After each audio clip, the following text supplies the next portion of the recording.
সিয়াম কিন্তু আমাদের সাথে কথা বলে, সিয়ামের একটা বার্তা থাকে, একটা মেসেজ থাকে, আমরা বুঝি না। আমি ফেসবুকে প্রচুর ভিডিও দেখি, রিল দেখি, ইউটিউবে প্রচুর শর্টস দেখি, আমি ওয়াজ শুনতে গিয়ে আওয়াজে চলে যাই, আমার ঠিক থাকে না। ওকে ফাইন, আমি নেকটা বন্ধ করে ফেলবো, খুব অসুবিধা হবে?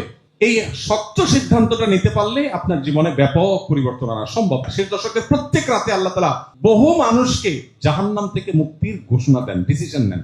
আল্লাহ তাআলা চান বান্দার একটা বিনম্র অন্তর, চোখের পানি, দিলের দরদ ব্যথা। কত হতভাগা আছি আমরা, পুরো রমাদান চলে যায়, একটি বারের জন্য 5টা মিনিট আল্লাহর কাছে চোখের পানি ফেলে দোয়া করার সুযোগ আমাদের হয় না। আসসালামু আলাইকুম ওয়া রাহমাতুল্লাহি ওয়া বারাকাতুহু। সবাই ভালো আছেন? আলহামদুলিল্লাহ।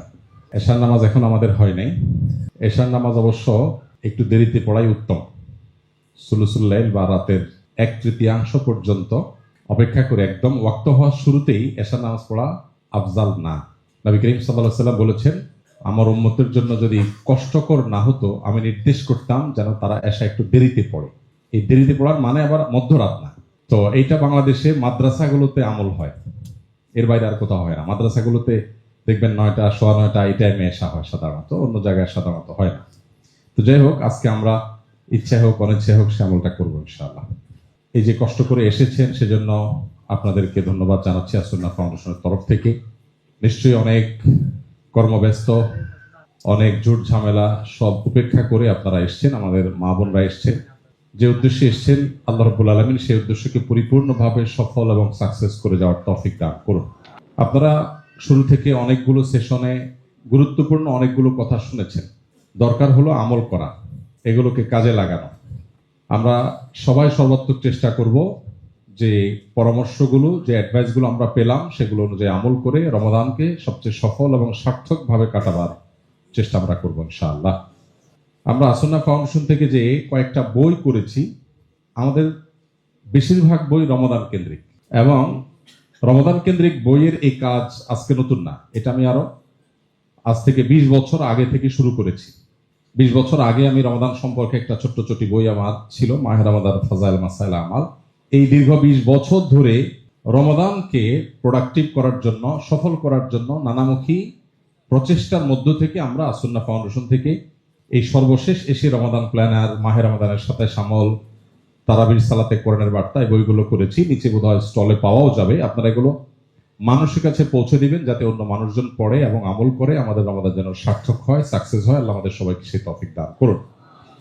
যেহেতু আমার আগে আলহামদুলিল্লাহ অনেক গুরুত্বপূর্ণ সেশন হয়েছে, ওলামা একরাম কথা বলেছেন, বিভিন্ন এক্সপার্টরা কথা বলেছেন, তো তারপরেও যেহেতু বেশ কিছু জিনিস আপনাদের জন্য প্রস্তুত করা হয়েছে সেগুলো আপনাদের সামনে পেশ করা দরকার, আমি পেশ করবো ইনশাআল্লাহ। আমার তৌফিক ইল্লা বিল্লাহ।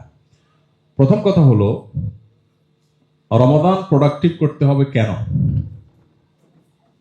প্রোডাক্টিভ না করলে কি সমস্যা কেউ বলতে পারেন? রমাদানকে সাকসেস করার জন্য এত বিশেষ চেষ্টার দরকারটা কি? না করলে অসুবিধাটা কি? চমৎকার চমৎকার। ভাই বলেছেন যে নবী করিম সাল্লাল্লাহু আলাইহি ওয়াসাল্লামের সেই হাদিস আমাদের সবার জানা। জিবরিল আমিন এসে বলেছিলেন, বাউদা মান আদরাকা রমাদান ওয়া লাম ইগফার লাহ, যে রমজান পেল অথচ ক্ষমা পেল না, সে দূর হোক, ধ্বংস হোক। ব্যাপারটা খুব সিরিয়াস। জিবরিল নিজে থেকে কিছু বলেন না, আল্লাহর কাছ থেকে আনেন। প্রস্তাব দিয়েছেন জিবরিল, আর সম্মতি জ্ঞাপন করেছেন নবী করিম সাল্লাল্লাহু আলাইহি ওয়াসাল্লাম। কতটা সিরিয়াস! অতএব রমাদানকে যদি প্রোডাক্টিভ করা না যায়, রমাদানকে যদি সফল করা না যায়, সার্থক করা না যায়, তাহলে এটা অত্যন্ত ভয়াবহ বার্তার মুখোমুখি আমাদেরকে করে দিবে। যার কারণে বিষয়টা ফজিলতপূর্ণ বিষয়, পাইলাম না পাইলে না এরকম না। বিষয়টা ডু অর ডাই এর মতো। আমি রমাদানে যদি কিছু করতে না পারি, তাহলে আল্লাহর পক্ষ থেকে, আল্লাহর হাবিবের পক্ষ থেকে আমার জন্য কড়া সতর্কবার্তা আছে যে এত বড় সুযোগ পাওয়ার পরও হাতছাড়া করলে সে শুধু হতভাগাই নয়, তার জন্য দুর্ভাগ্য, তার জন্য সতর্কবার্তা এটা অবধারিত হয়ে যায়। তো এই জন্য প্রোডাক্টিভ রমাদান এটা আমাদের এমন এক লক্ষ্য যেটা আমাদেরকে অ্যাচিভ করতেই হবে, যেটা আমাদেরকে হাসিল করতেই হবে। আমরা চেষ্টা করব, নিয়ত করব, স্টেপ নিব। তৌফিক দাতা কে? আল্লাহ সুবহানাহু ওয়া তাআলা। আল্লাহ আমাদেরকে তৌফিক দান করুন। ছোট ছোট করে কয়েকটা বিষয় জানিনি। প্রথম কথা হলো রমাদান কি ও কেন।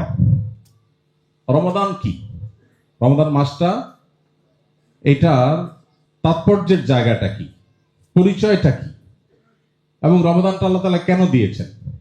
আপনারা একটা হাদিস শুনেছেন যে লাইলাতুল কদর আল্লাহ তাআলা এই উম্মতকে দিয়েছেন। এই উম্মতের যে বৈশিষ্ট্যগুলো আছে এর মধ্যে একটা হলো লাইলাতুল কদর এই উম্মতকে আল্লাহ দিয়েছেন। পূর্ববর্তী উম্মতদেরকে লাইলাতুল কদর দেওয়া হয়নি। লাইলাতুল কদরের এক রাতের ইবাদত হাজার মাসের ইবাদতের চাইতেও, হাজার মাসের চাইতে বেশি উত্তমের মানে কি লাখ মাস, সেটা বলা হয়নি। তার জ্ঞান কার? আল্লাহর আছে। তো হাজার মাসের চাইতেও উত্তম যে লাইলাতুল কদরের ইবাদত, সেটা এই উম্মতকে দেয়া হয়েছে।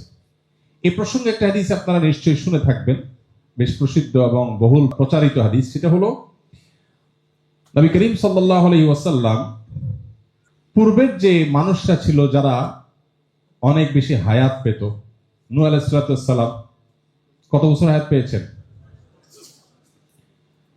তো 900 বছর, 1000 বছর আরো বেশি হায়াত আগের যুগের মানুষ পেত। কিয়ামতের আগে আখিরি জামানার উম্মত হিসাবে নবী করিম সাল্লাল্লাহু আলাইহি ওয়াসাল্লামের উম্মত, তাদের হায়াত আস্তে আস্তে কমে আসছে। তো 1000 বছর ধরে আল্লাহর ইবাদত করে যতটা ভালো কাজ করা যায়, নেক আমল অর্জন করা যায়, অল্প সময়তে এত বেশি করা যায় না। আল্লাহ তাআলা লাইলাতুল কদর আমাদেরকে দিয়েছেন। এর একটা হিকমা এটাও হাদিস দ্বারা প্রমাণিত যে আমরা যাতে অল্প সময়ে অনেক বেশি ইবাদতের সওয়াব নিয়ে যেতে পারি। অতএব রমাদান আসছে আমাকে অল্প সময়ে বিপুল পরিমাণ সওয়াব আমার ঝুলিতে, আমার অ্যাকাউন্টে দিয়ে আমি যেন দুনিয়া থেকে যেতে পারি, সেই সুযোগটাকে আমাকে তৈরি করে দেওয়ার জন্য। সেই সাথে রমাদান আসছে আমাকে সারা বছর যে ক্ষতি, সেই ক্ষতিটা পুষিয়ে নেওয়ার জন্য। আমরা সারা বছর আমল ইবাদতের যে ঘাটতি তৈরি হয়, আমরা চাইলে রমাদানে আল্লাহ তাআলা সে আবহ তৈরি করে দিয়েছেন। শয়তানকে শৃঙ্খলাবদ্ধ করা হয়, জান্নাতের ডোর ওপেন করে দেওয়া হয়, জাহান্নামের দুয়ার বন্ধ করে দেওয়া হয়, অর্থাৎ ভালো কাজের একটা আবহ তৈরি হয়ে যায়। এই জন্য দেখবেন রমাদানে একজন আপাদমস্তক খারাপ মানুষও তার মনোজগতে এক ধরনের পরিবর্তন হয়। পারলে শয়তানও মনে হয় একটু নেকামল করার চেষ্টা করে, এমন একটা ভাব। শয়তান নেকামল করবে না, কিন্তু এমন অবস্থা যে ঘুষখোরও ড্রয়ার খুলে বলে যে এখন রোজা আছি, তো এখানে রেখে দেন, পরে নেব, ইফতারে পরে নেব।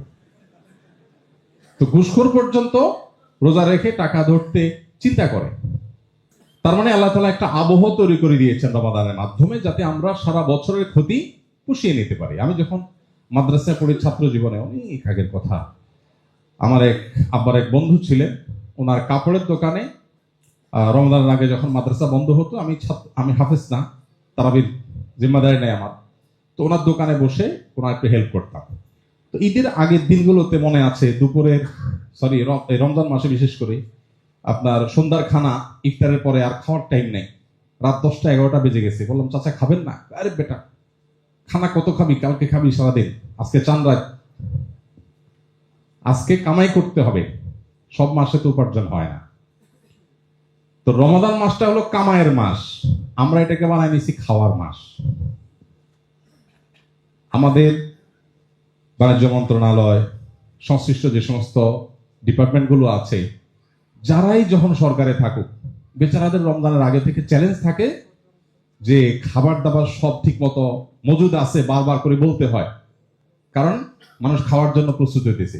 যেখানে পুরো রমজানের সারাদিনে খাবারের অপশনই নেই, সেখানে খাবার তো অন্য দিনের চেয়ে একটু কম লাগা, অন্য মাসের চেয়ে একটু কম লাগার কথা, কিন্তু রমজানে তার চাইতে কম হয় না বেশি লাগে?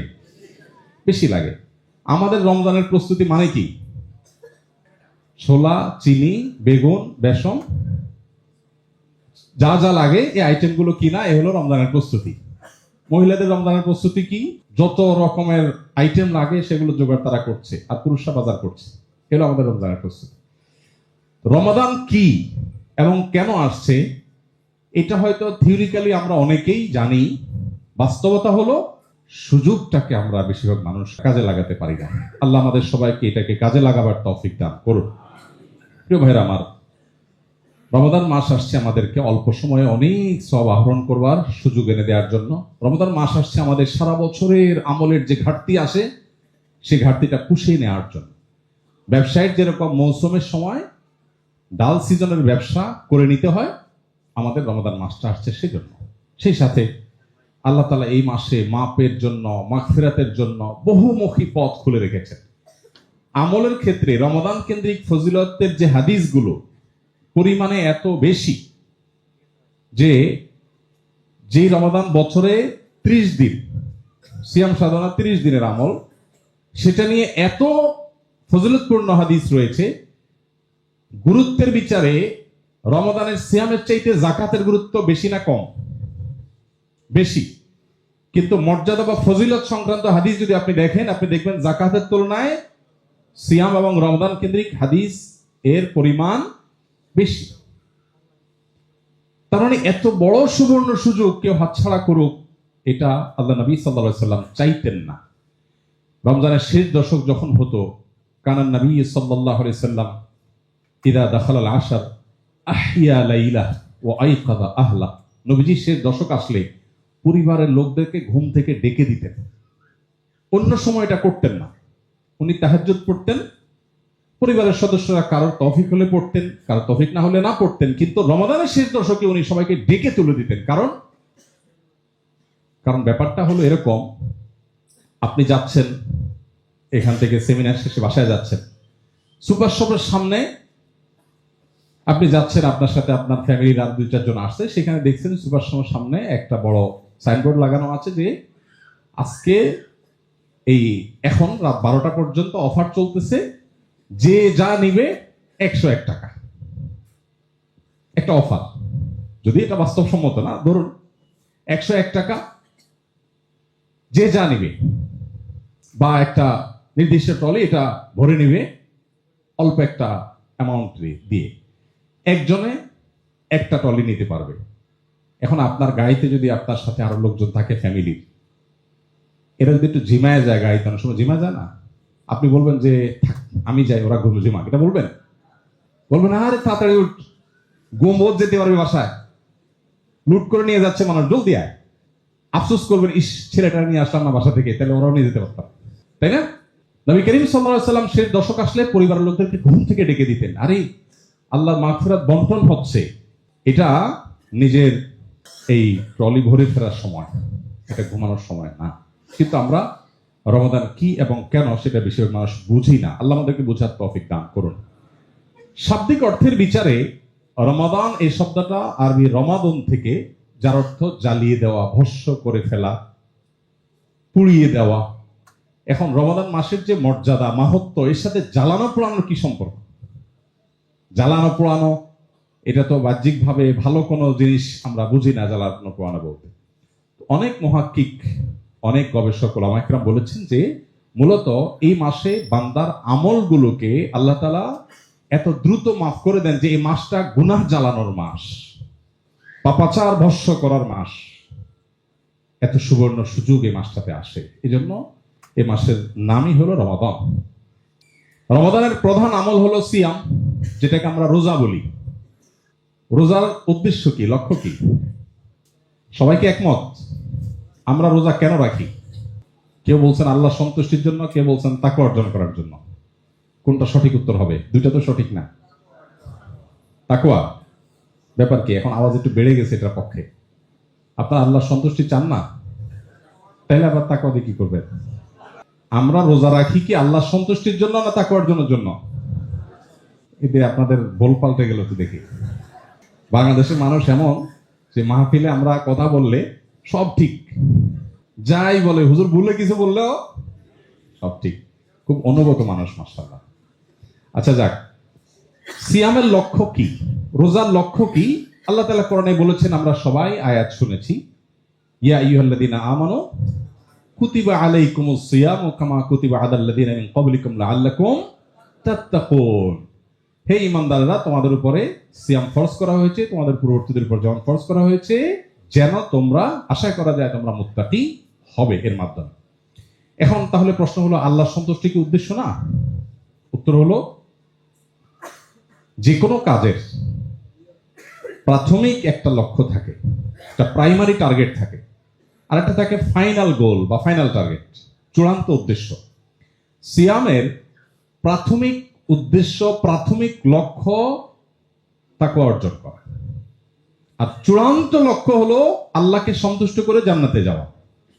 এটা হলো চূড়ান্ত লক্ষ্য, আর তাকওয়া অর্জন করাটা হলো প্রাথমিক লক্ষ্য। বিষয়টাকে আমরা একটা উদাহরণ দিয়ে বোঝার চেষ্টা করতে পারি। ধরুন আপনি রমাদানকে সামনে রেখে উমরা যাচ্ছেন। আপনি আপনার বাসা থেকে গাড়িতে ব্যাগেজ সব উঠালেন, আপনি রওনা দিয়েছেন গাড়িতে করে। কোথায় যাচ্ছেন আপনি? কিভাবে উমরা যাবে? গাড়ি করে জেদ্দা যেতে পারবেন? তাহলে আপনি এই গাড়িতে উঠছেন কোথায় যাওয়ার জন্য? এয়ারপোর্টে যাওয়ার জন্য। এয়ারপোর্ট পর্যন্ত যাওয়া হলো আপনার প্রাথমিক লক্ষ্য, কিন্তু এইটা আপনার মূল লক্ষ্য না। মূল লক্ষ্য জেদ্দা পর্যন্ত যাওয়া। এখন যদি আপনি টাইমলি ফ্লাইট ধরার জন্য এয়ারপোর্টে যে পৌঁছতে না পারেন, তাহলে কি আপনি জেদ্দা যেতে পারবেন ওই ফ্লাইটে? ঠিক একইভাবে সিয়ামের প্রাথমিক লক্ষ্য হলো তাকওয়া অর্জন করা। এই যে আমরা প্রোডাক্টিভ বলতেছি, কার রমাদান প্রোডাক্টিভ হলো, কার রমাদান সার্থক হলো, এই জিনিসটা কে কত খতম কোরআন দিল এটার উপরে যতটা নির্ভর করে, কে কত আমল করলো তার উপরে যতটা নির্ভর করে, তার চেয়ে অনেক বেশি নির্ভর করে কে কতটা মুত্তাকি হতে পারলো। কারণ সিয়াম যদি তাকে মুত্তাকি বানায়, তাহলে সে এয়ারপোর্ট পর্যন্ত চলে যেতে পারলো টাইমলি। ইনশাআল্লাহ চূড়ান্ত লক্ষ্য যেটা আল্লাহর সন্তুষ্টি এবং জান্নাত, সেটাও এই সিয়ামের মাধ্যমে পাওয়া যাবে, আল্লাহ তৌফিক দিবেন। এই জন্য সিয়ামের এই লক্ষ্যটা হাসিল করার চেষ্টা হবে রমাদানের সবচেয়ে বড় চেষ্টা। রোজা রাখা হলো রমজানের সবচেয়ে বড় চেষ্টা, ফরজ। রোজার চাইতে রমজান আর কোনো গুরুত্বপূর্ণ কাজ আছে? এই রোজাকে অর্থবহ করবার জন্য যে কাজটা লাগবে সেটা হলো তাকওয়া হাসিলের চেষ্টা, মুত্তাকি হওয়ার চেষ্টা। আল্লাহ আমাকে, আপনাকে, আমাদের সবাইকে মুত্তাকিদের কাতারে শামিল হওয়ার তৌফিক দান করুন। মুত্তাকিদের সর্বোচ্চ স্তরে আল্লাহ আমাদেরকে উন্নীত হওয়ার তৌফিক দান করুন। প্রিয় ভাইরা আমার, তাকওয়া অর্জন করব কিভাবে? সিয়ামের মাধ্যমে তাকওয়া অর্জন যে করব, সেটা কিভাবে করব? তাকওয়ার পরিচয় তো আমাদের জানা আছে সবার। কেউ আছেন যে তাকওয়া কি এটা জানেন না? সবাই জানেন। এবার আমি প্রশ্ন করব? না থাক, সময় এমনি আমাদের হাতে কম। তাকওয়া সম্পর্কে একজন সাহাবী অত্যন্ত চমৎকার একটা উদাহরণ দিয়েছেন। উদাহরণে আমরা খুব ভালো যে কোনো জিনিস রপ্ত করতে পারি। কোরআনে কারিমে আপনি দেখবেন, আমাদের বিশেষ করে তারাবির সালাতে কোরআনের বার্তা যে বইটা আছে, এই বইটাতে আমরা প্রতিদিন আজকের তারাবিতে কয়টা উদাহরণ দেওয়া হয়েছে, পুরো পাড়ার মধ্যে কয়টা নির্দেশ, কয়টা নিষেধ, কয়টা বিশেষ সতর্কবার্তা, কয়টা দোয়া, এগুলোকে আমরা আলাদা করে পয়েন্ট বের করে দেওয়ার চেষ্টা করেছি। তো এই বইটাতে উদাহরণগুলোকে আমরা আলাদা করে আনার চেষ্টা করেছি। উদাহরণ আল্লাহ তাআলা কোরআনে অনেক বেশি দিয়েছেন, কারণ মানুষ এটাতে অনেক সহজে বুঝতে পারে। ধরুন তাকওয়া অর্জন করা সম্পর্কে ওই যে সাহাবী যে উদাহরণটা দিয়েছেন, সেটা যদি আপনি রপ্ত করেন, দেখবেন আপনি তাকওয়া সবচেয়ে ভালো বুঝতে পারছেন। এমন তো আমরা বুঝি তাকওয়া মানে হলো বেঁচে থাকা, শব্দের অর্থের বিচারে বেঁচে থাকা, আরো নানা অর্থ করা যায়, কিন্তু মূলত তাকওয়ার ব্যাখ্যাটা ওই সাহাবী যেটা দিয়েছেন অত্যন্ত চমৎকার। সেটা হলো, আপনি একটা এলাকা পার হচ্ছেন, একদিক দিয়ে ঢুকে আর একদিক দিয়ে বের হয়ে যাবেন। বিরাট একটা রাস্তা আপনি পার হবেন, ক্রস করবেন। এই রাস্তা অতিক্রম করতে গিয়ে প্রচুর পরিমাণ কাঁটার মুখোমুখি হন, কারণ পুরো জায়গাটাতে প্রচুর পরিমাণ এমন গাছ আছে যে গাছটা কাঁটা বিশিষ্ট। ফলে এই পুরো জায়গাটা কণ্টকাকীর্ণ, কাঁটা দিয়ে ভরা। এই জায়গাতে যাওয়ার সময় আমাদের প্রত্যেকটা মানুষের সতর্কতা সর্বোচ্চ পর্যায়ে থাকবে। আমরা চেষ্টা করব যাতে কাঁটা বিদ্ধ না হয়। কোনোভাবে যদি কাঁটা বিদ্ধ হয়ে যায়, যেহেতু পুরো এলাকাটাই কাঁটায় ভরা, আমি চাইলেও পরিপূর্ণ শতভাগ কাঁটা মুক্ত থাকা কঠিন। যদি কাঁটা বিদ্ধ হয়ে যায়, আমরা কি করব? দ্রুততার সাথে কাঁটাটা খুলে ফেলে হাঁটা শুরু করব। এবার আগের চেয়ে একটু বেশি সতর্ক থাকার চেষ্টা করব, তাই না? ঠিক তাকওয়ার জিনিসটা এরকম। আল্লাহ তাআলা পৃথিবীতে বহু গুনাহ, বহু হারামের হাতছানি দিয়ে রেখেছেন, এগুলো কাঁটা। আমরা চেষ্টা করব এগুলো থেকে বাঁচার। যদি কখনো স্পর্শ করে ফেলে, তাহলে তওবা করে ফেলা হলো কাঁটা খুলে ফেলা, এবং তওবার পরে আমার সতর্কতা আরো বেশি হবে। বাস এই এক্সারসাইজটাকেই তাকওয়া বলা হয়। এই এক্সারসাইজটা যদি করতে করতে আপনি ওই যে কাঁটার পরিমাণ কমাতে পারেন, তাহলে আপনি তাকওয়ার লেভেলে উপরে উঠতে পারলেন।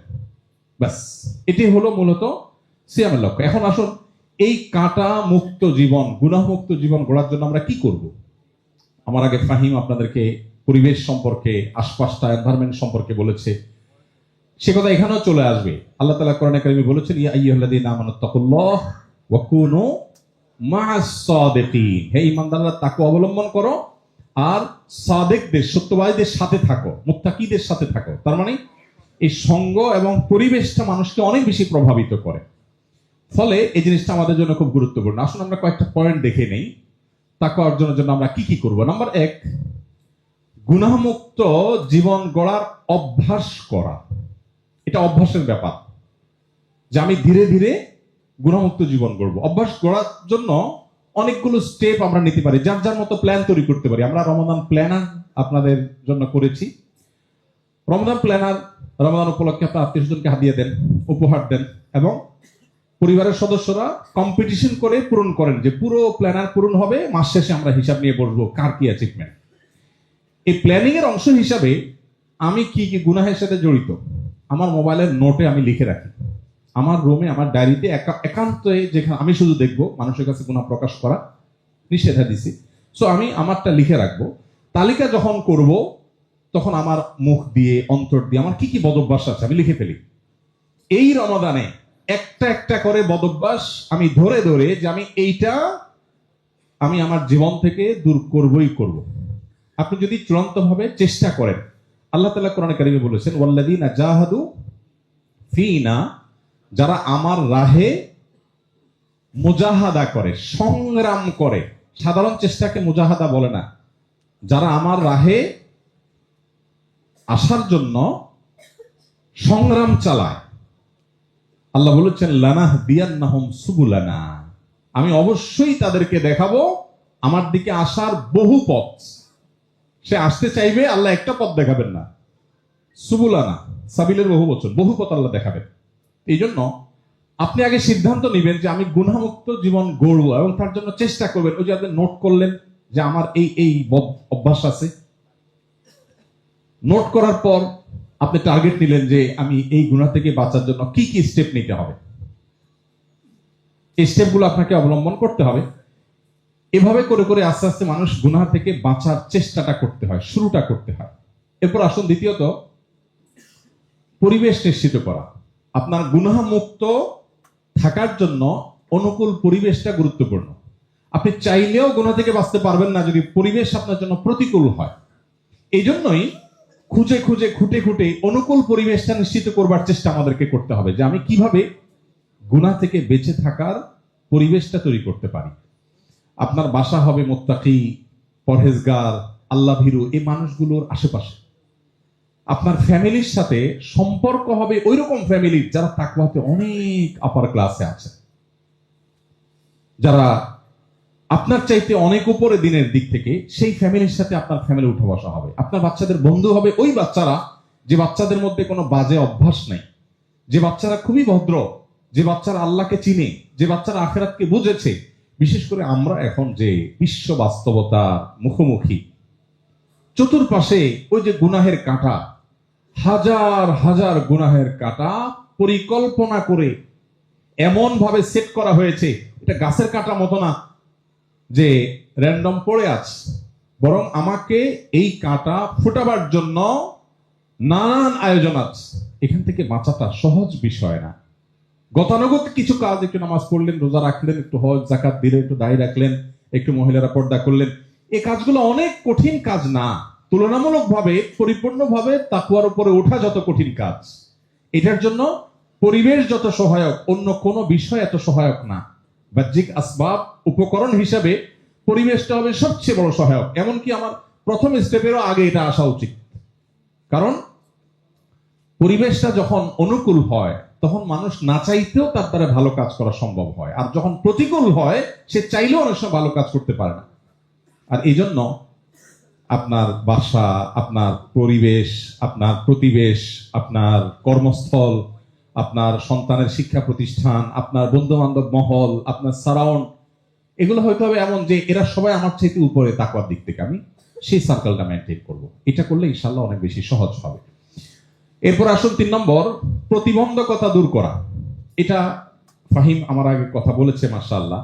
এই প্রতিবন্ধকতার অধীনে আমি মোবাইল নিয়ে কথা বলতাম, সেও আজ ফাহিম করে শেষ করে ফেলেছে, আমার কাজ শেষ হয়ে গেছে। আমি শুধু এটুকু বলবো যে ওলামা একরামের পরিভাষায় দুটি শব্দ আছে খুবই গুরুত্বপূর্ণ। একটার নাম হলো তাখলিয়া, খাদিয়া বা খদিয়া, তাখলিয়া। আরেকটা হলো তাহলিয়া, হাদিয়া। তাখলিয়া মানে হলো খালি করা, খালি শব্দটা আরবি, ওখান থেকে তাখলিয়া। আর তাহলিয়া মানে হলো সজ্জিতকরণ। আমরা যখন ভালো কিছু নিজের ভেতরে আনতে চাইবো, আগে আমাকে খালি করা প্ল্যান করতে হবে। খালি না করে যদি আমি ভালো আনতে চাই, হয়তো কিছু আনতে পারবো, কিন্তু কাজের কাজ হবে না।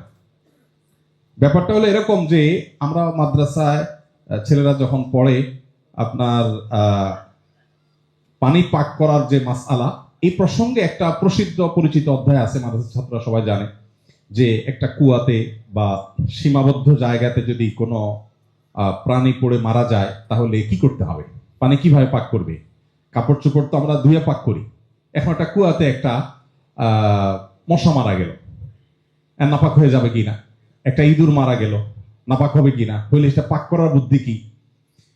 তো এটার জন্য প্রসেস আছে যে অমুক প্রাণী আকার অনুযায়ী, অমুক প্রাণী মারা গেলে এত বালতি পানি তুলে ফেললে পাক হয়ে যাবে, অমুকটা হলে এর চেয়ে বেশি বালতি লাগবে, এরকম হার আছে। এখন ধরুন আপনার একটা কুয়া আছে, এই কুয়াতে একটা ইঁদুর পড়েছে, বা যাই হোক, বিড়াল পড়েছে, কুকুর পড়েছে, মারা গেছে। এখন এই পানি পাক করার জন্য আপনাকে এত বালতি পানি তুলতে হবে। আপনি পানি তুলছেন, কিন্তু মরা ওই ইঁদুরটা ভেতরেই ছিল, কি বলেন, পাক হয়ে যাবে? পাক হবে না।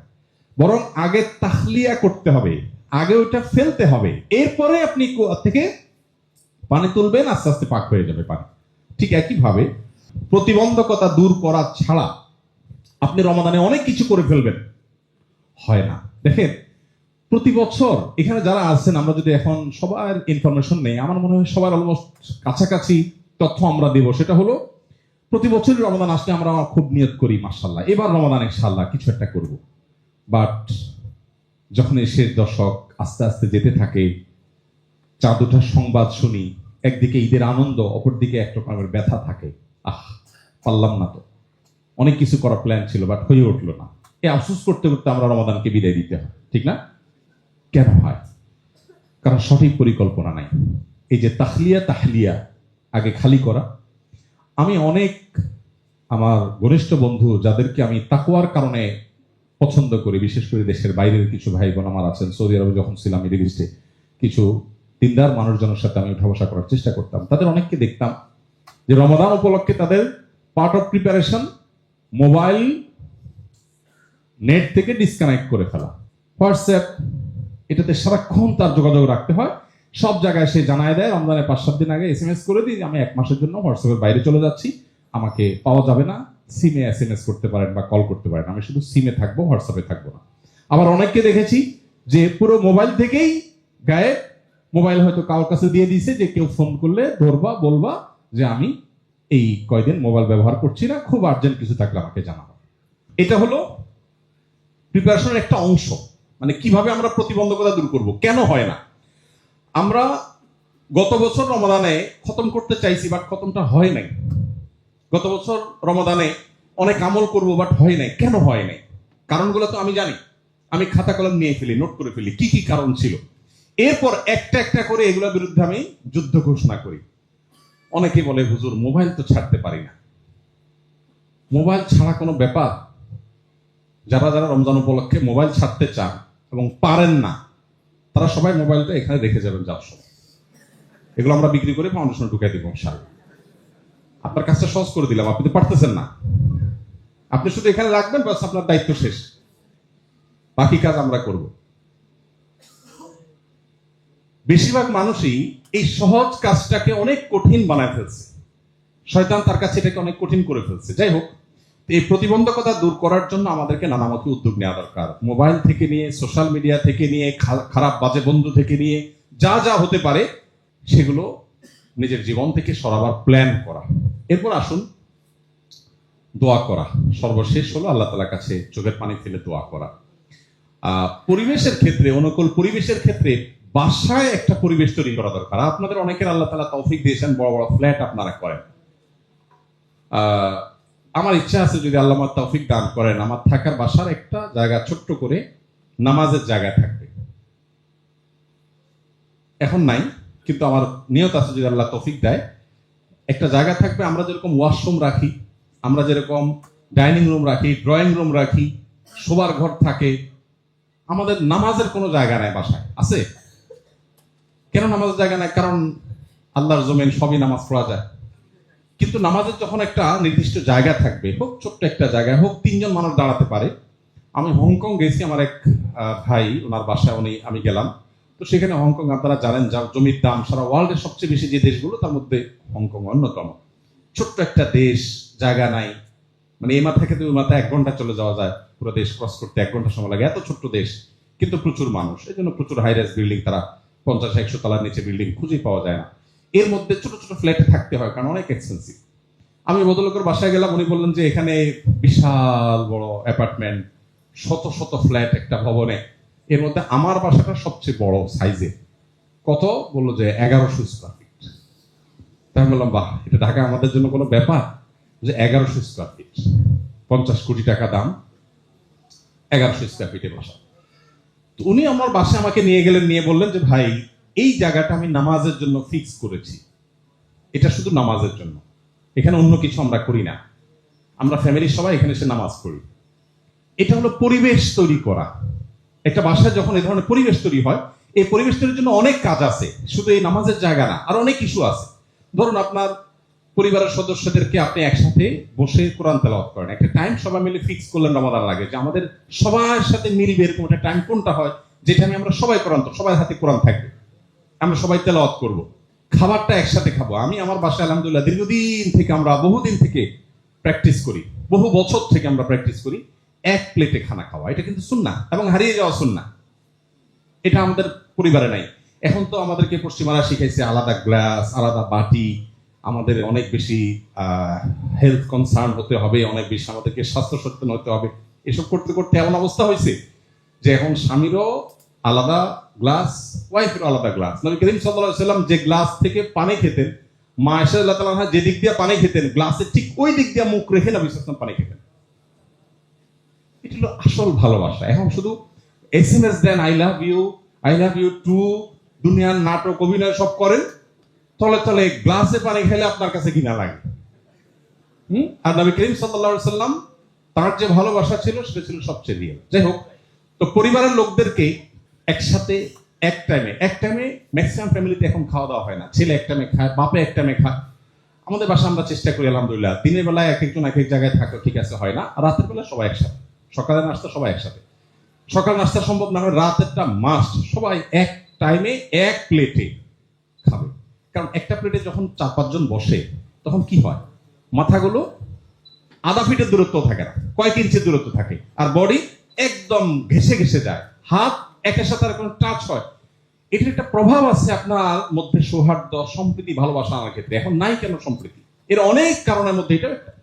তো এই জন্য পুরো পরিবেশটাকে যদি আপনি অনুকূল করতে পারেন, যে আমরা তেলাওয়াত করব তাহাজ্জুদ ভোর রাতে, সবাই আমরা তাহাজ্জুদ করব, সবাই আমরা কান্নাকাটি করব, দোয়া করব, পরিবেশটা যে কত গুরুত্বপূর্ণ। আমি আমার শৈশবের কথা মনে আছে, আমি যখন মাদ্রাসায় পড়ি, মাদ্রাসার ছুটি হলে আব্বার কাছে বেড়াতে যেতাম। তো আব্বার সাতক্ষীরাতে মাছের ঘেরের ব্যবসা ছিল, চিংড়ি মাছের। তো বিরাট বড় ঘেরের একটা জায়গায় অফিস এবং স্টাফরা থাকে, ওই জায়গায় এমনকি বাসা বাড়িতে যখন থাকতাম তখনও মনে আছে, ভোর রাতে উঠে আব্বার যে তাহাজ্জুদের পরে যে কান্না, এই কান্না শুনে কোনো পাষাণও ঘুমায় থাকতে পারবে না। কাউকে ঘুম থেকে ডাকলে তো কারো ভালো লাগে না, কিন্তু তাহাজ্জুদের পর যে আল্লাহর কাছে কান্না, যে আল্লাহর কাছে কান্নার মধ্যে বাবা নাম ধরে, একটা একটা সন্তানের কথা নাম ধরে ধরে বলছেন, আল্লাহ আমার অমুক ছেলেকে আপনি মুত্তাকিদের ইমাম বানান, আল্লাহ আমার অমুক মেয়েকে আপনি আমার চক্ষু শীতলকারের সন্তান বানান, আল্লাহ তাকে আপনি হাফেজ বানান, আলেম বানান, দায়ী বানান। এটা যখন আপনি বলবেন, আপনার আওয়াজে, আপনার দোয়ার আওয়াজ যখন আপনার বাচ্চার কানে যাবে, এই বাচ্চা বুঝবে যে আমার বাবা আমাকে, আমার মা আমাকে কতটা ফিল করলে এই ভোর রাতে আরামের ঘুম বাদ দিয়া উঠে আমার জন্য দোয়া করছে। সে এখান থেকে যে ইন্সপিরেশন পাবে, এটা 2-4-10টা সেমিনার দেওয়া হবে না। এই জন্য বাসা বাড়িতে এরকম আমরা একটা পরিবেশ, শুধু বাসা বাড়ি না, আপনি যেখানে থাকেন, অফিসে যান, সব জায়গায় এই পরিবেশটা নিশ্চিত করা দরকার। যাই হোক, এই 4টা স্টেপ আমরা অবলম্বন করবো তাকে অর্জন করার জন্য। দোয়া সবসময় আল্লাহর কাছে চোখের পানি ফেলে দোয়া করা জরুরি, যে আল্লাহ আমি যেন নেক কাজ করতে পারি। আল্লাহ আমাদের সবাইকে সফলভাবে রমাদানকে কাটাবার তৌফিক দান করুন। রমাদানের দুটি ভার্সনের কথা বলবো আমরা। রমাদানের দুটি ভার্সন না বলে আমরা বলতে পারি সিয়ামের দুটি ভার্সন। এই ধারণাটা সাইয়েদ আবুল হাসান আলী আন-নাদবী, আপনার নাম শুনেছেন? ভারতবর্ষের একজন বড় মনীষী ছিলেন। এই ধারণাটা ওনার মূলত। উনি আমাদেরকে সিয়াম বুঝাবার জন্য দারুণ একটি উদাহরণ দিয়েছেন। আমার কাছে খুবই মনে হয়েছে যে সিয়াম বোঝার জন্য এটা চমৎকার, এই জন্য আমি আপনাদের সামনে উপস্থাপন করছি। সিয়াম সম্পর্কে উনি বলেছেন সিয়াম 2 প্রকার। কয় প্রকার? একটা হলো রমাদানের সিয়াম, আরেকটা হলো জীবনের সিয়াম। জীবনের সিয়াম অর্থাৎ আমরা যে রোজা রাখি রমজানে বা রমজানের বাইরে নফল রোজা, এই রোজাগুলো, এগুলো যেরকম রোজা, আমাদের পুরো জীবনটাও একটা রোজা। রমজানের রোজা শুরু হয় কখন?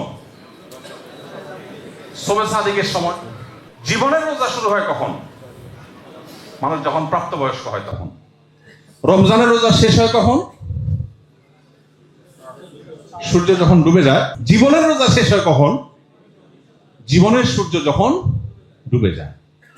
রমজানের রোজা যদি ভেঙে যায় তাহলে সেটা আবার রেখে দিতে হয়, রিকভার করতে হয়। জীবনের রোজা যদি ভেঙে যায় সেটা আবার তওবা করে রিকভার করতে হয়। সিয়াম শব্দের অর্থ বিরত থাকা। সওম বা সিয়াম, যেটাকে আমরা রোজা বলি, এটা শব্দের অর্থ হলো কি? বিরত থাকা। ভোগবাদী পৃথিবীতে কোথাও আপনাকে বিরত থাকতে খুব একটা বলা হবে না। সব বিজ্ঞাপনে বিলবোর্ড গুলো আপনাকে ভোগের কথা বলবে, বাচ্চা থেকে নিয়ে বুড়ো পর্যন্ত। বাধা দিও না, বাচ্চা যা খুশি করুক, তাকে বাধা দিও না। তারপর নানাভাবে আমাদেরকে প্রত্যেককে লাগামহীন করে দেওয়া হচ্ছে আজকে পৃথিবীতে। আর ইসলাম আমাদেরকে শত শত বাইন্ডিংস দিচ্ছে, এটা খাওয়া যাবে না, ওইটা ধরা যাবে না, এদিকে যাওয়া যাবে না, ওইদিকে যাওয়া যাবে না। মূলত সিয়াম আমাদেরকে বিরত থাকার ট্রেনিং দিচ্ছে। দেখেন, সিয়াম রেখে আমরা পানাহার করি না। জীবনের যে রোজা আছে সেখানেও আল্লাহ তাআলা আমাদেরকে নিষেধ করেছেন এটা করা যাবে না, ওইটা করা যাবে না। জীবনের রোজা ভঙ্গ হয় পানাহার করলে, রমজানের রোজা ভঙ্গ হয় পানাহার করলে, আর জীবনের রোজা ভাঙে কি করলে? আল্লাহ যা নিষেধ করেছেন সেগুলো করলে। এখানে একটা চমৎকার উদাহরণ তিনি আরেকটু আগ বেড়ে দিয়েছেন, সেটা হলো জীবনের রোজার সাথে রমজান রোজার একটা অদ্ভুত পরিণতিগত মিল আছে। সেটা কি? সেটা হলো, ধরেন আমি বিশেষ করে গ্রামে বড় হয়েছি, গ্রামীণ পরিবেশে আমার জানা আছে, শহরেও এটা হয়। কোনো ফ্যামিলিতে ধরেন ছোট ছোট বাচ্চারা রোজা রাখে আগে থেকে একটু অভ্যাস করার জন্য। আপনার 2টা ছেলে একসাথে প্যারালালি রোজা রাখছে। একজন রোজা রেখে 10টা-11টার দিকে আর তার ক্ষুধা সহ্য হচ্ছে না। সব ফ্যামিলিতে এরকম ছেলে পেলে আছে না, একটু ভোজন বিলাসী বা আপনার ক্ষুধা কাতরে বেশি। তো সে 10টা-11টার দিকে আর সহ্য হচ্ছে না, মার কাছে যায়, বাপের কাছে যায়, দাদির কাছে যায়, দাদার কাছে যায়, ভাইয়ের কাছে যায়, আমি আর পারতেছি না, আমি আজকে ভেঙে ফেলবো। তো খুব বেশি পিড়াপিড়ি করলে বাসায় মুরব্বীরা বলে কি, ঠিক আছে থাক, তোমার উপর তো রোজা ফরজ না, চেষ্টা করো, ভেঙে ফেলো। এই ছেলে ভাঙার পর কি খায়? সাধারণত 10টা-11টার দিকে মুসলমানদের ঘরে রোজার মাসে কি থাকে? ভাত থাকে ভোর রাতের বাসিটা, মাছ থাকলে বাছা টুকরাগুলো থাকে, আর গোশত রান্না করলে হাড্ডিগুলো থাকে, সবকিছু বাছাটা থাকে, তাই না? এই ছেলে খাইছে, ক্ষুধার কষ্ট দূর হয়ে গেছে, এটা ঠিক, কিন্তু খুব ভালো কিছু খায় না এসে। তার সাথে আরেক ভাই যে রোজা রয়েছে, সে যদি রোজা রেখে দেয় তারও কষ্ট হচ্ছে, কিন্তু সে স্ট্রাগল করবে, সে চ্যালেঞ্জ নিচ্ছে, না আমি রাখবো। তখন তার মুখ দুপুরের পর আস্তে আস্তে ফ্যাকাশে হয়ে যায়, মা মায়া করে, বাবা মায়া করে, দাদা মায়া করে, রোজা রাখতে তার কষ্ট হচ্ছে, সবাই আদর করে। একটা পর্যায়ে যখন সূর্য ডুবার কাছাকাছি হয় তখন কি হয়? তখন যে রোজা ভেঙে ফেলেছিল তার ডিউটি কি হয় সাধারণত? গ্রাম হলে হাঁস মোরগ ধরো, মোমবাতি চেরাগ নিয়ে আসো, হারিকেন জ্বালাও। এখন তার হারিকেনের দিক নাই। ছোট পিচ্ছি বাচ্চা থাকলে, দুধের বাচ্চা কাচ্চা থাকলে ওইটারে ধরো। আর এখানে ইফতারের কোনো আইটেম আনা নেওয়া করা লাগলে সেগুলো করো। আর যে ছেলেটা কষ্ট করে রোজা রাখে, ওর অবস্থা কি থাকে ইফতার এক মুহূর্তে? জীবনে প্রথম রোজা রাখছে, ছোট মানুষ, ফ্যামিলির সবাই তাকে আদর করে বসায়। এই তো আর আধা ঘন্টা, আর 20 মিনিট, আর 10 মিনিট, আদর আদর, কদর আর কদর, নানান রকমের। এই আজানটা দিতে না দিতেই এই একজন খেজুর আগায় দিচ্ছে, কেউ হয়তো শরবত আগায় দিচ্ছে, নানাভাবে তার আয়োজন চলছে। এদিকে যেটা 10টা-11টার দিকে রোজা ভেঙে ফেলছিল, ওইটার অবস্থা কি হয়? ওইটা সব ফ্যামিলিতে একরকম হয় তা আর বলছি না, বাকি মোস্ট অফ দ্য কেস এরকমই হয় যে ওরে দৌড়ের উপর রাখা, তুমি এখানে কি করতেছো? তুমি বাচ্চা ধরো, ও কাঁদতেছে, ওখানে ধরো, যা চুলাটা বন্ধ করো, ওই কাজটা করো, বেচারা দৌড়ের উপরে থাকে। সেও ইফতার খায়, বাট তাজা এবং প্রথম দিককার ইফতার না। কিছুক্ষণ পর সে আস্তে ধীরে কিছুটা বাচ্চাটা খায়। তাহলে সকালে খাইলো সেটাও বাসিটা, সন্ধ্যায় খাইলো সেটাও বাচ্চাটা খাইলো। কিন্তু সে সাইয়্যিদ আবুল হাসান রহমাতুল্লাহ আলাইহি এই উদাহরণ দিয়ে বলছেন, জীবনের রোজা যারা ভেঙে ফেলে, দূর এত হালাল হারাম বাজ বিচার করে চলে না, পারি না, ভাল লাগে না, দেখা যাবে আল্লাহ মাফ করবে, মোজ মাস্তি করে নেই। জীবনের রোজা যারা ভেঙে ফেলে তারা দুনিয়াতে একটু মোজ মাস্তি করে, কিন্তু এটা ওই বাসি খাবারের মতো, খুব বেশি উপভোগ্য না। সে যদি মুসলমান হয়, জান্নাতেও হয়তো একসময় যাবে, কিন্তু সেটা অনেক পরে।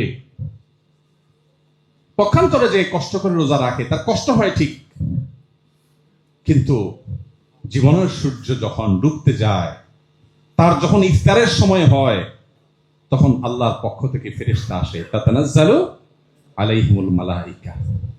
আল্লাহর পক্ষ থেকে ফেরেশতা আসে এবং এসে বলে, আল্লাহ তাখাফু ওয়ালা তাহজানু ওয়া আবশিরু বিল জান্নাতিল্লাতী কুনতুম তুআদুন। জান্নাতি মানুষের মৃত্যুর আগ মুহূর্তে সে টের পায় সে কোথায় যেতে যাচ্ছে, তার গন্তব্য কোথায় হচ্ছে। তাকে ফেরেশতারা ওয়েলকাম করতে থাকে, আদর যত্ন শুরু হয়ে যায়। আল্লাহ তাআলা আমাদেরকে রমাদানের রোজার পাশাপাশি জীবনের রোজাটাকেও সঠিকভাবে রাখার তৌফিক দান করুন। রমাদানের রোজা আমাদেরকে বার্তা দেয় যে আমাদের সমগ্র জীবনটাও একটা রোজা। অতএব শুধু পানাহার বর্জন না, সমগ্র জীবনে, পুরো জীবনে আমরা তাকওয়া চর্চা করব, আল্লাহর বাধ্যগত থাকবো, আল্লাহর হুকুমের বাইরে চলবো না, মুত্তাকি হয়ে নিজের জীবনকে গড়ে তুলবো। আল্লাহ আমাদের সবাইকে সে তৌফিক দান করুন। চলুন তাহলে সিয়ামের দুটি ভার্সন সম্পর্কে আমরা জানলাম। সিয়াম যেহেতু মূলত শব্দের অর্থই হলো বিরত থাকা, আপনারা লক্ষ্য করবেন সিয়াম রেখে আমরা 3টা জিনিস বর্জন করি, মানে সিয়ামের মূল স্ট্রাকচার ঠিক করবার জন্য। কি কি? পান, আহার, যৌনতা। পৃথিবীতে যত অপরাধ সংগঠন হয়, বেসিক্যালি এই 3টা জিনিসকে 2টা জিনিসের মধ্যে আনা যায়। এক হলো খুননিবৃত্তি, আরেকটা হলো যৌনবৃত্তি। এগুলোর কারণে যত খুন খারাপি, রাহজানি, ডাকাতি, মানুষ হত্যা, মানুষের ক্ষতি করা, শত্রুতা, মামলা মোকদ্দমা, গালি যা হয়, most of the case mainly এই 2টা জিনিসকে ঘিরে হয়। সিয়াম রমজান মাসে বলছে তুমি এটাকে কন্ট্রোল করো। সিয়াম কিন্তু আমাদের সাথে কথা বলে, সিয়ামের একটা বার্তা থাকে, একটা মেসেজ থাকে, আমরা বুঝি না। দেখুন, রমজান মাসে আপনি যখন রোজা রাখেন, রোজা রাখার পর আপনার জন্য দিনের বেলা যে পানাহার করা, এই পানাহার করাটা তো বেসিক্যালি হালাল খানা, তো অন্য সময় খাওয়া হালাল, তাই না? হালাল খাবার, হালাল পানীয়, ক্ষুধাও আছে আবার খাবারও আছে, কিন্তু আপনি খাচ্ছেন না। ইফতারের সময় হয়ে গেছে, সূর্য ডুবার জন্য অপেক্ষা করছেন, ক্ষুধাও আছে, খাবারও আছে, আপনি খাচ্ছেন না। এমনকি একা কোনো কক্ষে আছেন, কেউ দেখছে না, কোনো সিসি ক্যামেরাও নাই, সেখানেও আপনি খাচ্ছেন না। যে লোকটা আস্ত একটা চিটার, বাটপার, সত্য কথা জীবনেও বলে না, সেও কিন্তু রোজা রেখে রুমের দরজা আটকায় খায় না, খায়। সব জায়গায় বাটপারি করলেও রোজা রেখে বাটপারি। এই জন্য হাদিসে কুদসিতে আল্লাহ তাআলা বলেছেন, আস-সাওমু লি, রোজাটা আমার জন্য একান্তে বান্দা নিবেদন করে, ওয়া আনা আজজি বিহি, এই জন্য এর বিনিময়টা আমি নিজে দেব। এখন সিয়ামের মধ্যে এক ধরনের নিষ্ঠা আছে, যেটা অন্য অনেক ইবাদতে এনশিওর করা খুব কঠিন। সিয়ামের নিষ্ঠা নিশ্চিত করা এটা খুবই সহজ, এটা জটিল কিছু না। শুধু সিয়াম থেকে বার্তাটা নেওয়া যে আমার সামগ্রিক জীবনেও তো আল্লাহ আমাকে দেখছেন, তাহলে আল্লাহ নিষিদ্ধ কাজ আমি কিভাবে করি? এই বার্তাটা যদি আমরা নিতে পারি এবং জীবন পরিবর্তন করার সংকল্পটা করতে পারি, ইনশাআল্লাহ আমাদের সিয়াম এবং রমাদান সার্থক। আল্লাহ আমাদেরকে তৌফিক দান করুন। চলুন, সময় একেবারে শেষের দিকে। রমাদান জীবন গঠন করবার জন্য এবং সার্থক করবার জন্য ছোট ছোট কয়েকটা পরামর্শ। নাম্বার 1, গুনাহ মাফের সুবর্ণ সুযোগ হিসাবে আমি যেটা বলেছি, নোট করে ফেলা এবং ডিসিশন নেওয়া, গুনাহের পথ বন্ধ করে দেওয়া। আমি ফেসবুকে প্রচুর ভিডিও দেখি, রিল দেখি, ইউটিউবে প্রচুর শর্টস দেখি। আমি ওয়াজ শুনতে গিয়ে আওয়াজে চলে যাই, আমার ঠিক থাকে না। ওকে ফাইন, আমি নেকটা বন্ধ করে ফেলবো। খুব অসুবিধা হবে? কিছু অসুবিধা হবে। আমি বড় কিছু পাওয়ার জন্য কিছু অসুবিধা আমাকে মানতেই হবে। এই শক্ত সিদ্ধান্তটা নিতে পারলে আপনার জীবনে ব্যাপক পরিবর্তন আনা সম্ভব। তাহলে গুনাহ মাফের যে সুযোগ, এক হলো গুনাহ মুক্ত থাকা, আর হলো গুনাহ মাফ করানো। মাফ করানোর সুযোগ এজন্য যে বিশেষ করে শেষ দশকে নবী সাল্লাল্লাহু আলাইহি ওয়াসাল্লাম বলেছেন, ওয়ালিল্লাহি ওয়াতাকাউ মিনান নার ওয়া যালিকা ফি কুল্লি লাইলা। শেষ দশকের প্রত্যেক রাতে আল্লাহ তাআলা বহু মানুষকে জাহান্নাম থেকে মুক্তির ঘোষণা দেন, ডিসিশন নেন। এখন আমি জানি যে আমার ডিসিশন কি হলো না হলো, আদৌ আমি সেটার মধ্যে পেলাম কিনা। এর জন্য দরকার কি জানেন? আল্লাহ তাআলা চান বান্দার একটা বিনম্র অন্তর, চোখের পানি, দিলের দরদ ব্যথা। কত হতভাগা আছি আমরা, পুরো রমাদান চলে যায়, একটি বারের জন্য 5টা মিনিট আল্লাহর কাছে চোখের পানি ফেলে দোয়া করার সুযোগ আমাদের হয় না। আমি বলি এই জন্য, আমাদের রমজান 4 জিনিসের নাম। বাঙালি বা আমাদের সাবকন্টিনেন্ট, এমনকি ওয়ার্ল্ড ওয়াইড মুসলমানদের এখন অবস্থা দাঁড়িয়েছে এই যে রমজান মানে 4 জিনিস: রোজা রাখা, তারাবি পড়া, ইফতার করা, সাহারি করা। এই 4 জিনিসে রমজান সীমাবদ্ধ। আমরা যে মাহে রমজানের সাথে শামল বইটা লিখেছি, এই বইটা আপনারা একদম ছোট বই, 1 নিমিষে পড়ে ফেলতে পারবে। এই সাথে শামল কিন্তু রমাদানের। এই সাথে শামলের মধ্যে কিন্তু 5 ওয়াক্ত নামাজ বলি না আমরা, কারণ এটা রমজানের না, এটা সারা বছরের। আপনি দেখেন, আপনি 4টা কাজকে রমাদান বানিয়ে ফেলেছেন। এর বাইরে যে আরো অনেক কাজ আছে, আমরা অনেকে জানিও না। এই জন্য গুনাহ মাফের সুযোগ হিসাবে রমাদানের যখন সামগ্রিক সব আমলগুলোকে আমি আনবো এবং গুনাহ মাফের জন্য সর্বোচ্চ চেষ্টা করব, ইনশাআল্লাহ বিইজনিল্লাহ রমাদান আমার জীবনে বড় ধরনের ছাপ রেখে তারপর যাবে। তৃতীয়ত, যেটা একটু আগেও শুনলেন আপনারা ফাহিমের বক্তব্য থেকেও, যে বিবাদ বর্ষা থেকে বেঁচে থাকার নির্দেশনা আলাদা করে আছে রমজানকে কেন্দ্র করে। এখন রমজানকে কেন্দ্র করে আপনি দেখবেন যে শয়তান আরো বিভিন্ন ঝগড়ার আইটেম বাড়ায়, উপলক্ষ তৈরি করে। আপনাকে ডিসিশন নিতে হবে যে আপনি রমজানে যত ইস্যু আসুক নিজেকে সর্বোচ্চ শক্ত রাখবেন। বাসা বাড়িতে, বিশেষ করে কর্মস্থলে, যে সমস্ত জায়গাগুলোতে আমাদের বর্ষা হয়, এই বর্ষা বিতর্কগুলো এগুলো ছাড়ার একটা প্রশিক্ষণ। আপনি রমজান পুরো মাস যদি ট্রাই করেন, রমজানের পরে দেখবেন কারোর সাথে ঝগড়া করার আগে দেখবেন হঠাৎ একটু বাধা আসছে, কারণ আপনি তো রমজান ধরে স্ট্রাগল করছেন, অভ্যাস করছেন। আচ্ছা, এর পাশাপাশি কোরআনের সাথে সময় কাটানো। কোরআনের সাথে আমাদের হাতে একেবারে সময় নাই। কোরআনের সাথে সময় কাটানোর জন্য অনেকগুলো প্ল্যান আছে। এর মধ্যে একটা পরিকল্পনা হলো যে আপনি কোরআনটা বিশুদ্ধ করে তেলাওয়াতের জন্য কোন একটা স্টেপ নেবেন। আসুন্নাহ ফাউন্ডেশন থেকে আমরা এই বছর রমাদান উপলক্ষে একটা ভিডিও তৈরি করেছি গত 1 বছর ধরে। উস্তাদ হুসেন আল মাদানী, একজন যিনি মদিনা ইউনিভার্সিটি অনার্স করেছেন এবং মসজিদে নববীর টিচার ছিলেন কোরআনের, ওনাকে দিয়ে ভিডিওটা তৈরি করা হয়েছে। এবং এই ভিডিওগুলো রমাদান উপলক্ষে পয়লা রমজান থেকে 25 বা 27 রমজান পর্যন্ত, 25 বা 27টা ভিডিও, 27 রমজান পর্যন্ত 10 থেকে 15 মিনিট সময় যাবে। এখন যার তেলাওয়াত সহি না, সে যদি পরিপূর্ণভাবে এটা ফলো করে, ইনশাআল্লাহ আশা করা যায় যে তার অনেকটা হেল্পফুল হবে। যদি এটার জন্য ফিজিক্যালি শেখা অনেক বেশি গুরুত্বপূর্ণ এই অনলাইনে শেখার চাইতে, অনলাইনে কিছুটা হেল্প করবে আপনাকে অন্তত অ্যাটলিস্ট। তো আরো কোনো অপশন আপনার কাছে থাকতে পারে, সেটা আপনাকে করা। দ্বিতীয়ত হলো অর্থ বুঝে পড়া। আমি কোরআন সম্পর্কে আগে বলেছি, ফ্যামিলিতে কোরআন টাইম ঘোষণা দেওয়া। বেশিরভাগ ফ্যামিলিতে এখন যদি কোরআন তেলাওয়াত হয়, একটা রোগ হয়ে গেছে, সেটা যে সবাই আস্তে আস্তে তেলাওয়াত করে। আমরা শৈশবে মনে আছে গ্রামে মা চাচিদের গুনগুন করে কোরআন তেলাওয়াত শুনতাম আমরা, এখন শোনা যায়? এখন সবাই উনি জাস্ট দেখে মনে মনে পড়ছেন। কোরআনের আওয়াজ, এটা শয়তানের জন্য যে কত ভয়ঙ্কর আঘাত, এটা আমরা যদি বুঝতাম তাহলে চিৎকার করে কোরআন তেলাওয়াত করতাম। যদিও চিৎকার করে কোরআন তেলাওয়াত করতে বলা হয় না, বিশেষ করে অন্য কারো ডিস্টার্ব করে কোরআন তেলাওয়াত করতে বলা হয় না। বাসার সবাই মিলে একটু আওয়াজ দিয়ে কোরআন তেলাওয়াত করেন, শয়তান সেখানে প্রবেশ করে না। সূরা বাকারা একটু আওয়াজ দিয়ে তেলাওয়াত করেন, ইনস্ট্যান্ট দেখবেন আল্লাহর কুদরত, যে শয়তান এবং শয়তানি এই বাচ্চাদের যে অ্যাবনরমাল দুষ্টামি, এগুলোর জন্য আমি তো বহুবার দেখেছি সূরা বাকারা চালু করে দেওয়ার পরে বা তেলাওয়াত শুরু করে দেওয়ার পরে আওয়াজ করে মনে হচ্ছে আগুনে পানি দিয়ে দিয়েছে।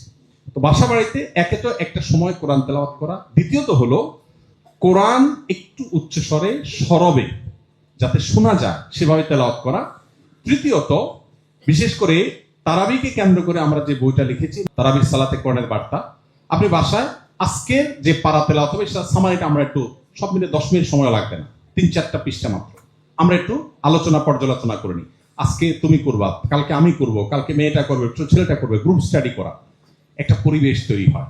আমি চেষ্টা করি আমার বাসায়, আলহামদুলিল্লাহ। এটা যদি আমরা করি ইনশাআল্লাহ বিদিনিল্লাহ রমাদানকে অনেক বেশি সফলভাবে আমরা কাটাতে পারবো।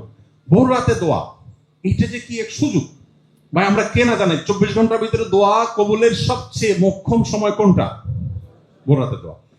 আমি বড় একটা ব্যবসা প্রতিষ্ঠান বাংলাদেশের একেবারে 1-2-3-এর মধ্যে হবে এরকম একটা ব্যবসা প্রতিষ্ঠানে আমার মনে আছে, আমি একবার কোন একটা কাজে গেছি, পরে এক ভদ্রলোক আমাকে দেখে দৌড়ে আসছে, আয়সা আমাকে জড়ায় খুব জোর করে তার রুমে নিল। একটু মনে হচ্ছে উনি বেশি আবেগপ্রবণ হয়ে পড়েছেন। তো আমার একটু কৌতূহল জাগলো যে মানুষ ভক্তি করে মহব্বত করে একটা লেভেল থাকে, বাট লোকটা একটু বেশি করছে মনে হয়। বললাম ভাই কি? তো উনি আমাকে বললো ভাই জানেন আপনার একটা আলোচনা থেকে আমার জীবন এমন পরিবর্তন হয়েছে, আমি মৃত মানুষ নতুন করে জীবন পেয়েছি। তেমন একটু ব্যাখ্যা করেন। তো ভদ্রলোক আমাকে বললেন ভাই আমি এমন একটা রোগে আক্রান্ত হয়েছি যে দেশ তো বটে, দেশের বাইরে যত ডাক্তার আছেন, যত ট্রিটমেন্ট আছে সবগুলো অ্যাপ্লাই করেছি, বাট আমার সর্বশেষ ডাক্তারদের কথা অনুযায়ী জীবনের আশা ছেড়ে দিয়ে গ্রামে চলে গেছি, চাকরি ছেড়ে দিয়ে, যে আর বাঁচবো না, শেষ কয়দিন গ্রামে যে আল্লাহ বিল্লাহ করে জীবন কাটাই ফেলি। এর মধ্যে হঠাৎ করে আপনার একটা ভিডিও আসলো, ভোর রাতের দোয়া, গুলি মিস হলো, মিস হয় না, অসম্ভব সম্ভব হয়। তো আমি শুরু করলাম তাহাজ্জুদ পড়া, আর কিছু পারি না পারি ভোর রাতে উঠে খুব কান্নাকাটি করি আল্লাহর কাছে। উনি বলেন যে আমি কয়েকদিন আমল করার পর আমার ভিতরে পরিবর্তন দেখলাম, এরপরে চেক করে দেখলাম কোনো রোগটুক নাই আমার শরীরে। এখন আমি ওনার কলিগদেরকে আমার সামনে যারা অফিস সহকারী তাদেরকে ডাকলেন, 1-2 জনকে ডেকে বলেন এই বলো তোমরা আমার কি আগে চাইতে আমি এখন বেশি সুস্থ গেলাম? বলছে হ্যাঁ আপনি অবশ্যই সুস্থ, আপনি আগে অনেক রিয়্যাক্ট করতেন, রাগ করতেন, আপনি এখন খুবই স্বাভাবিক একজন মানুষ। ভোর রাতের দোয়া, গুলি মিস হলেও গুলি মিস হয় না, হতে পারে, এই দোয়া মিস হওয়ার সম্ভাবনা খুবই কম। কিন্তু সারা বছর আমরা এই টাইম ঘুমায় থাকি, সকালে অফিস আদালত থাকে, তাহাজ্জুদ পড়া হয় না। রমজানে তো আপনি সারি খেতে উঠেনি, কেন শুধু সারি খেয়ে আপনি ফজর নামাজ চলে যাবেন? আপনি 5টা মিনিট রাখেন, সাহারির আগে আপনি দোয়া করবেন। দেখেন বেশিরভাগ মানুষ হয় কি রমজানে শেষ মুহূর্তে সাহারি খাওয়া সুন্নত আমরা জানি, কিন্তু শেষ মুহূর্তে সাহারি খাওয়ার মানে এই না যে মুয়াজ্জিন আর আপনার মধ্যে কম্পিটিশন চলবে। মুয়াজ্জিন মাইক নিয়ে ঘড়ির দিকে তাকাবে, 3, 2, 1, এখন সে আজান হাঁকবে, আর আপনি এদিকে খাওয়া শেষ মুহূর্তে একেবারে পানিটা বাকি আছে, ট্যাবলেটটা বাকি আছে, ব্রাশটা বাকি আছে, মানে আপনি আর মুয়াজ্জিন কম্পিটিশন করবেন। এই লেভেলে শেষ সময় সারি খাওয়া সুন্নত না ভাই। নবী করিম সাল্লাল্লাহু আলাইহি ওয়াসাল্লাম শেষ মুহূর্তে সারি খেতে উৎসাহ দিয়েছেন, কিন্তু এর মানে এই না যে এত দেরি করা। এই জন্য যথাসম্ভব অন্তত কয়েক মিনিট আগে সারি শেষ করা। আপনি 5টা মিনিট দোয়া করেন, পুরো বাসা নিরিবিলি পরিবেশে অন্ধকারে কেবলামুখী দোয়া করেন, 2 রাকাত 4 রাকাত নামাজ পড়েন। এই সুযোগটা সারা বছর হয় না, কিন্তু এই রমজানে আমি 30 দিন যদি আল্লাহর কাছে চোখের পানি ফেলে দোয়া করি, আরে মাগফিরাতের জন্য এটাই সবচেয়ে বড় সুবর্ণ সুযোগ। আরো তো অনেক চাওয়া আছে আল্লাহর কাছে। ইফতারের আগে দোয়া করা, ইফতারের আগে তো আমরা হুলস্থুল করি, এটা বলার অপেক্ষা রাখে না। আমরা জাল হাদিস বানায় নিয়েছি, রমজানে খাওয়ার কোনো হিসাব নেই। রমজানে খাওয়ার হিসাব তো আরো কড়া হওয়ার কথা, যে আল্লাহ যদি বলে বান্দা দিনের বেলা খাওয়াই বন্ধ করে দিয়েছি আর তোমার বাজেটই বাড়াই দিয়েছি, তুমি আরো উল্টা আরো ধরা খাওয়ার সম্ভাবনা। ইফতারের আগে খাবার নিয়ে ব্যস্ত হই, ঠিক আছে ভাই আমরা অনেক আইটেম খাই, 5-10 মিনিট আগে একদম রেস্ট্রিক্টিভ, যা হয়েছে হয়েছে, চুলায় হয়েছে বন্ধ করে দাও, 10 মিনিট সবাই আমরা দোয়া করবো চোখের পানি ফেলে। এই জিনিসগুলোকে আমাদের সিরিয়াসলি দেখা উচিত। আসলে না হওয়ার কারণে দেখা যায় ওই তাড়াহুড়ায় চলে যায়। ইফতার করেন আর আজানের জবাব দেন মাগরিবের, কয়জন আছেন? ম্যাক্সিমাম মানুষ আমরা মিস করি, একটু চেষ্টা করলে করা সম্ভব। ইতিকাফ করা, রমজানের সবচেয়ে মজা হলো শেষ দশকে।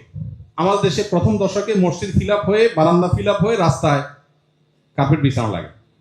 দ্বিতীয় দশক হলে বারান্দার মুসল্লি আর থাকে না, কার্পেট গোছায় ফেলে মুয়াজ্জিন সাহেবরা, এখন ভেতরে চলে আসে মুসল্লি। আর শেষ দশক আসলে একদম ক্রিম যেগুলো ওয়াক্তিয়া মুসল্লি ওইগুলো থাকে, আর বাকি অতিরিক্ত গুলো ঝরে পড়ে যায়। অথচ রমজানের স্বাদটাই হলো শেষে।